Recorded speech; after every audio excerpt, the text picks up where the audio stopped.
위험한 곳에 과감하게 뛰어드는 것만이 용기가 아니다. 뛰어들고 싶은 유혹이 강렬한 곳을 외면하고 묵묵히 나의 길을 가는 것도 용기다. 새해를 맞이해서 여러분에게도 인생 문장이 될 만한 문장이 있으실지 한번 잘 들어봐 주시면 좋겠어요. 네, 새해가 밝았습니다. 새해 복 많이 받으세요. 정문정답에서 저희가 얼마 전에 여러분의 인생 문장을 보내주세요 라고 이벤트를 진행을 했었잖아요. 200분이 넘는 분이 저한테 인생 문장을 보내주셔가지고 거기서 제가 출연하기가 너무 어려웠어요. 제가 왜 인생 문장을 여러분한테 보내달라고 했냐면 저는 항상 인생 문장이라고 생각되는 어떤 좋은 문장들을 저장을 해두거든요. 그렇게 하는 이유는 뭐냐면 내가 어떤 문장을 자꾸만 생각하고 그것을 계속해서 기록해서 가지고 있으면 그게 제 일부가 된다는 느낌을 저는 되게 많이 받았어요. 근데 그 전에 제가 여러분에게 소개하고 싶은 책이 있었어요. 우리가 보낸 순간이라는 책입니다. 김연수 소설가가 쓰신 책인데 이 책이 바로 이 소설가가 자기가 인생에서 좋아했던 문장들을 다 모아서 그 문장을 읽을 때 본인이 어떤 생각을 했었는지 어떤 것들이 특히나 마음에 와닿았었는지를 쓰는 책입니다. 본인이 좋아했던 소설 속의 문장들을 추린 것과 시에서 추린 것들이 있는데요. 시에서 추린 문장 중에 이런 표현이 있었습니다. 우리가 지금 좋아서 읽는 이 책들은 현재의 책이 아니라 미래의 책이다. 우리가 읽는 문장들은 미래의 우리에게 영향을 끼친다. 그러니까 지금 읽는 이 문장이 당신의 미래를 결정할 것이다. 아름다운 문장을 읽으면 당신은 어쩔 수 없이 아름다운 사람이 된다 라는 표현이 있었어요. 저는 이 말이 정말 너무 와닿았던 게 생각해보면 저도 어떤 시기마다 제가 되고 싶은 어떤 문장들을 담아서 제가 저장하면서 왔던 것 같아요. 그래서 여러분의 문장을 제가 읽어드리기 전에 제 인생 문장을 먼저 여러분에게 소개하고 싶은데요. 일단 저는 어떤 사람이 되고 싶어 라고 생각했던 문장들이 시기마다 좀 달랐어요. 10대 때는 제 인생 문장은 좋아하면 알게 되고 알게 되면 보이나니 그때 보이는 것은 전과 같지 않으리라 라는 나의 문화유산 답사기라는 유홍준 선생님이 쓴 책이 있어요. 10대 때 그 책을 읽고 너무 감명 깊게 기억을 했었어요. 10대 때는 뭔가 되게 내가 세상에 모르는 게 너무 많고 빨리 뭔가를 많이 아는 사람이 되어서 디테일을 잘 아는 사람이 되고 싶어 이런 생각을 많이 했었거든요. 일본의 어떤 사상가로부터 이런 얘기를 들은 적이 있어요. 공부를 한다는 거는 세상에 대한 해상도를 높이는 일을 하는 거예요. 그래서 공부를 많이 하면 세상이 굉장히 선명해 보인다는 거죠. 내가 이거를 많이 알고 나면 다른 사람들에게는 보이지 않는 것들이 보이기 시작하잖아요. 그래서 10대 때는 이 문장을 되게 많이 붙잡고 있었던 것 같아요. 20대 때는 내 인생은 망했어. 내 인생은 이미 끝장이 났고 희망이 없다. 뭐 이런 생각을 되게 많이 할 때 제가 읽었던 책 중에 유니언 신학대학의 현경이라는 교수가 이런 말을 썼었어요. 예술은 그늘이 있어야 깊이가 생긴다. 그늘이 없으면 너무 얄팍한 말초적인 예술이 된다. 그런데 또 이 그늘에 너무 파묻히면 심파가 된다.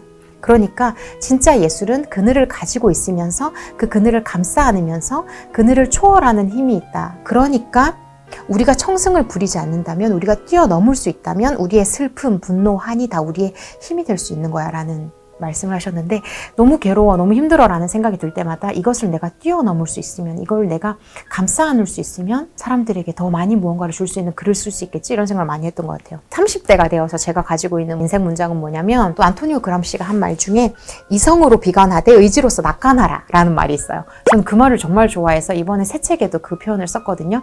제 모토라고. 현실을 알지만 그럼에도 불구하고 괜찮아, 앞으로 나갈 수 있어 라고 하는 사람이 되고 싶다, 이런 생각을 합니다. 그래서 어떤 사람이 시기마다 저는 이런 문장을 마음에 품고 있어요 라고 한다는 것은 사실은 이런 사람이 되고 싶어 라고 생각하는 메시지이기도 한 거죠. 그래서 정문정답 구독자분들이 보내주셨던 인생 문장 중에서 제가 몇 가지를 좀 가져왔는데요. 새해를 맞이해서 여러분에게도 인생 문장이 될 만한 문장이 있으실지 한번 잘 들어봐 주시면 좋겠어요. 제가 첫 번째로 소개해드리고 싶은 문장은요. 누군가 너한테 그건 너가 할 수 있는 일이 아니라고 말해도 절대로 듣지 마라. 그것이 아빠가 하는 말이라도 말이야. 네가 꿈이 있다면 그 꿈을 지켜야 한다. 이 사연을 보내주신 독자님이 이렇게 써주셨어요. 저의 인생 문장은 영화 행복을 찾아서에서 윌 스미스 대사인데요.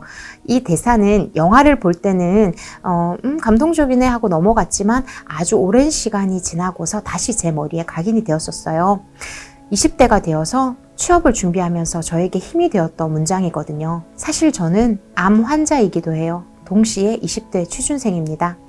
많은 편견과 싸우면서 앞을 헤쳐나가야 하는구나 라고 생각했던 순간 사실은 주위의 편견이 아닌 제 자신과 싸우고 있다는 사실을 깨달았어요. 오늘도 자기 자신을 키우고 한 걸음 더 나아가려는 발걸음을 걷고 있는 모든 20대들을 응원합니다. 제가 굉장히 힘든 시기를 겪고 있을 때 정문정답 채널이 많은 도움이 되어 주었어요. 여기에서나마 감사의 말씀을 전해요. 최현진이라는 분께서 이렇게 사연을 보내주셨는데요. 그러니까 뭔가 좀 내가 약해질 때마다 이렇게 본인이 생각하는 본인의 방향성을 알려주는 문장을 잡고 계속 가시면 참 좋겠습니다. INIE라는 아이디를 쓰시는 분이 이런 말도 해주셨어요. 모든 꽃이 봄의 첫날 한꺼번에 피지는 않는다 라는 말씀을 해주셨어요. 내가 조금 늦게 피는 거 아닌가라고 생각할 때 원래 다들 동시에 똑같이 피지는 않잖아? 강원도에서 피는 꽃이랑 제주도에서 피는 꽃은 다 다르지 않겠어? 라고 생각하면 너무 서두르지 않을 수도 있겠죠. 그리고 또 박정미 님이 이렇게 또 써주셨어요. 파울로 코엘료의 연금술사 중에서 쇠가 구리와 비슷해지거나 구리가 금과 똑같아질 필요는 없어. 각각의 물질은 고유한 개별성 속에서 자신의 정확한 목만 수행하면 되는 거야 라고 이야기를 해주셨어요. 왜 항상 생각해보면 우리는 나는 이러한 존재이지만 나와 다른 누군가가 너무 부러워라는 생각을 굉장히 많이 하게 되잖아요. 그런데 그게 아니라 각각의 물질들은 각각의 고유성 속에서 그냥 본인의 역할을 수행하면 되는 거지 그거랑 똑같아지려고 할 필요도 없어 라고 하는 문장인데요. 이거랑 비슷한 문장을 많이 보내주셨어요. 그래서 제가 좀 신기했던 게 누구나 어떤 비교 속에서 굉장히 고민을 하고 있고 그렇지 않아도 괜찮다. 남들과 비슷하게 살지 않아도 괜찮다라고 생각하는 문장을 마음에 품으신 분이 참 많구나라고 생각했어요. 요거랑 비슷하게 사연을 보내주신 분이 굉장히 유명한 말이죠. 스티브 잡스의 당신의 삶은 한정적이다. 그렇기에 다른 사람의 삶을 사느라고 당신의 시간을 낭비하지는 말아라. 이것이 저의 인생 문장이에요 라고 보여주셨어요. 그리고 또 한편 정유정 작가님이 하신 얘기 중에서 인간은 고유하지 특별하지 않다라는 사연도 보내주셨어요.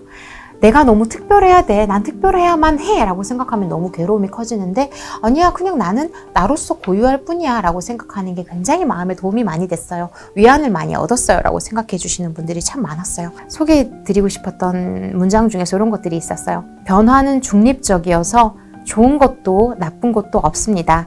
내가 준비했으면 기회가 되고 그렇지 않으면 위기가 될 뿐입니다. 라고 송기령 님이 쓴 그냥 하지 말라 라는 책에서 김선희 님이 이 글을 보고 너무 좋았다고 하셨어요. 우리가 코로나도 겪고 막 너무 많은 변화 속에서 굉장히 괴롭잖아요. 변화가 오지 않았으면 좋겠어 라고 생각하지만 변화 그 자체는 아무 문제도 아니야. 다만 당신이 그것에 대해서 마음의 준비를 하고 실제로 어떤 준비를 했느냐 안 했느냐에 따라서 그것이 오히려 기회가 될 수도 있어 라고 이야기하는 것이죠. 그리고 또 요거랑 또 약간 결이 비슷한 것 중에서 황효정 독자님이 이렇게 써주셨어요. 박경리 작가님의 토지 서문의 한 부분을 읽고 나서 힘든 일이 있을 때마다 두려워서 마주하지 못하고 외면하고 포기만 했던 제게 큰 울림을 주었거든요 라고 하시면서 소개해준 문장이 앞으로 나는 내 자신에게 무엇을 언약할 것인가? 포기함으로써 좌절할 것인가? 저항함으로써 방어할 것인가? 도전함으로써 비약할 것인가? 다만 확실한 것은 보다 험난한 길이 남아있으리라는 예감이다. 이 밤에 나는 예감을 응시하며 빗소리를 듣는다.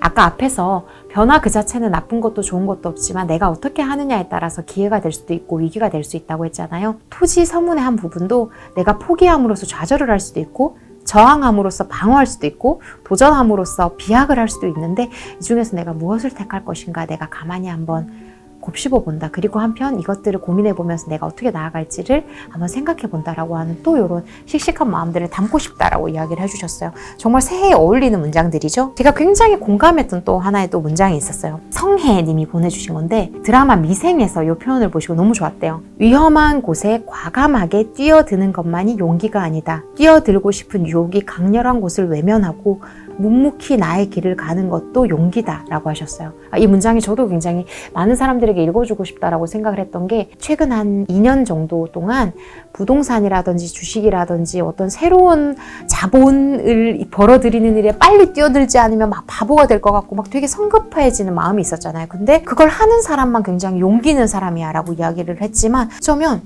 남들이 다 뛰어가는 곳에 나는 뛰어가지 않겠어. 나는 또 다른 가치가 있어. 라고 하는 것도 용기인 거예요. 모든 사람들이 다 우르르 가는 것을 가지 않겠다고 선언하는 것도 용기야. 나는 어떤 방식의 용기를 가질 것이야. 라고 생각하는 것도 굉장히 좋은 것 같아요. 종일이라는 구독자님이 또 이렇게 보내주셨어요. 나는 왜 내가 힘들까라는 책에서 이 표현을 보시고 마음의 위안을 많이 받으셨대요.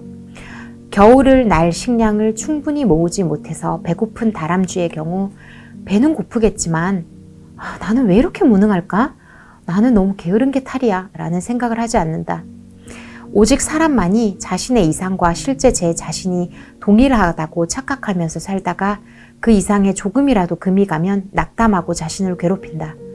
결국 자존감이 깎이는 아픔의 가장 큰 원흉은 실패 그 자체보다는 어떤 이상적 기준을 정하고 이를 토대로 자신의 모습을 검열하는 나에 대한 생각들이다라는 거죠. 어떤 것에 실패했을 때 그래 또 하면 되지 라고 생각을 해도 되는데 나는 이거밖에 안 돼. 나는 왜 게으른 게 문제일까? 나는 정말 무능해서 탈이야 라고 자꾸만 자기 비하적인 생각으로 빠지는 자기 자신이 나를 힘들게 하는 원흉이라는 걸 아셨다는 거예요. 이 문장을 보시면서. 그래서 조금 그러지 말아야겠다라는 생각을 하셨다고 합니다. CJW라는 독자님이 또 정혜윤 작가의 앞으로 올 사랑이라는 책에서 이 표현도 너무 좋으셨대요. 삶의 해방은 다른 방식으로는 결코 쉽게 오지 않는다. 삶의 해방은 내가 하기로 한 일을 해내면서 온다라고 한 거죠. 그러니까 우리가 뭔가 삶의 해방이라는 거는 대단한 어떤 변화가 있을 때 온다고 생각하지만 그게 아니라 그냥 내가 하기로 한 일을 내가 하면서 내 삶의 해방을 내가 가져올 수 있어 라고 하는 진취적인 이야기인 것이죠. 그리고 마지막으로 이응이응이라는 님이 제가 가장 좋아하는 우리가 보낸 순간이라는 책에 발췌되어 있는 문장을 보내주셨더라고요. 이 문장을 보시면서 본인은 굉장히 용기를 많이 얻으셨대요. 근데 정말 저도 너무 신기했던 게 저도 연말 연초가 되면 많이 읽는 문장이거든요. 이 문장을 여러분에게 그래서 마지막으로 소개하면서 여러분의 인생에도 좋은 문장을 하나씩 담고 가시라고 말씀을 드리고 싶네요. 마지막으로 하고 싶은 말은 다들 지지 마시길. 비에도 지지 말고 바람에도 지지 말고 눈에도 여름 더위에도 지지 않는 튼튼한 몸으로 사시길. 다른 모든 일에는 영악해지더라도 자신에게 소중한 것들 앞에서는 한없이 순진해지시길. 지난 1년 동안 수많은 일들이 일어났지만 결국 우리는 여전히 우리라는 것. 나는 변해서 다시 내가 된다는 것.